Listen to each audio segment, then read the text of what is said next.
Esse é um texto muito, muito rico, além de ser grande, é muito rico, né? Eu começo pelo final aqui, meu primeiro destaque.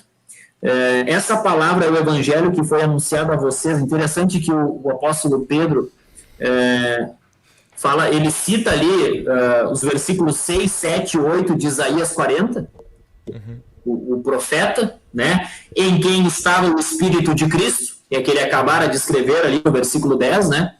E aí ele diz assim, ó, lá no Antigo Testamento, 750 anos antes de Cristo, aquele já era o Evangelho. Eu acho muito interessante, ele cita um texto em que ele aponta para a transitoriedade e essa... se fala muito assim hoje que a gente tem passado por muitas mudanças e assim por diante, né? Por ocasião do contexto que dispensa comentários, mas o grande ponto aqui é uma coisa que a gente sabe há muito tempo, que é a efemeridade da vida humana. A gente é como aquela flor ali que podia estar ali, mas veio um vento mais forte e levou embora. Mas a palavra permanece para sempre. Eu acho muito interessante lembrar desse texto, porque agora, nesse contexto, no tempo e para as pessoas a quem o Pedro escreveu, esse era um texto assim muito forte, porque o imperador nessa época era o Nero.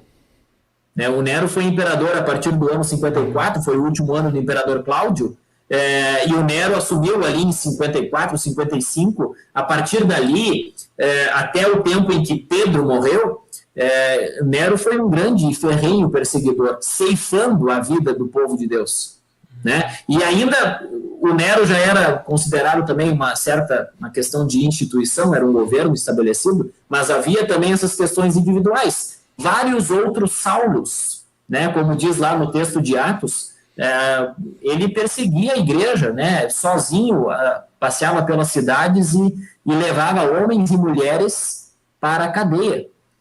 Então, bem importante assim esse texto, né, esse texto final em que a gente passa, né, mas a palavra permanece para sempre. Sim, desculpa. Eu tenho um ponto também a respeito da inutilidade, tá? Acho que é uma questão interessante que Pedro levanta aqui também, né? A futilidade, a inutilidade. Ele fala assim que nós fomos resgatados da vida inútil que os nossos pais nos legaram, né? E eu acho que a interpretação rápida que a gente pode fazer desse texto talvez seja assim, a vida inútil é a natureza pecaminosa, e não está errado, é isso mesmo. Mas a gente pode ir além, porque a Bíblia fala em outros momentos de futilidade, de inutilidade. Por exemplo, o campeão de falar sobre as coisas inúteis da vida é Eclesiastes, né?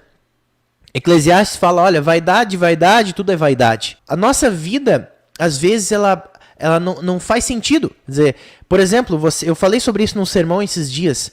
Você vê o maior navio da história. O maior navio naquela época feito, né? Foi construído. Eles fizeram o Titanic.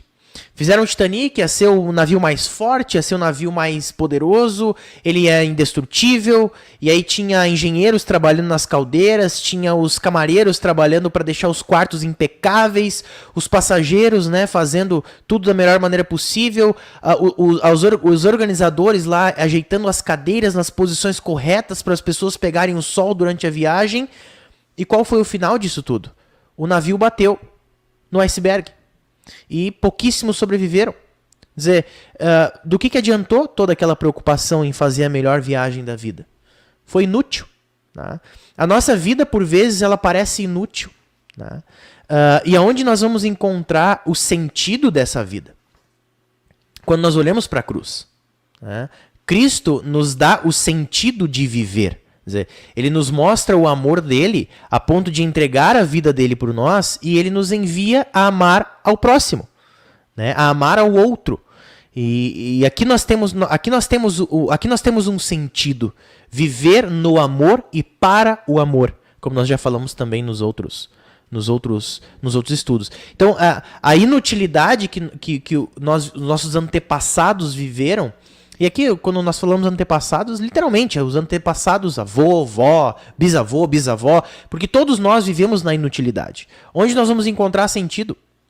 Nós vamos encontrar sentido na cruz, naquele que nos amou a ponto de dar a sua vida em favor de cada um de nós e nos manda e nos envia, né, a viver em amor àquele que está ao nosso redor também.